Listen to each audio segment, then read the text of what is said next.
Praise the lord. Good morning. ఈరోజు దేవుని వాగ్దానము యెషయా గ్రంథము 66వ అధ్యాయము 2వ వచనం. ఎవడు దీనుడై నలిగిన హృదయము గలవాడై నా మాట విని వణుకుచుండునో వానినే నేను దృష్టించుచున్నాను. ఆమెన్. మన జీవితంలో దేవుని దృష్టిని ఆకర్షించాలి అంటే దీన మనస్సు కలిగి నలిగిన హృదయము ఉండి ఆయన మాట విని వణికినప్పుడు దేవుడు మనలను చూస్తారంట.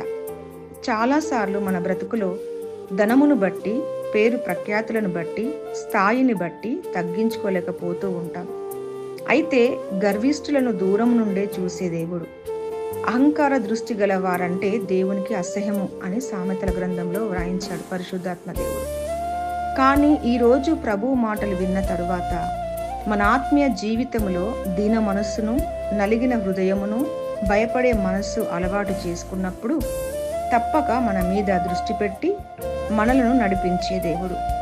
ఈ వాగ్దానము ప్రతి వారి జీవితంలో నెరవేర్చబడి దీవించబడుదురుగాక.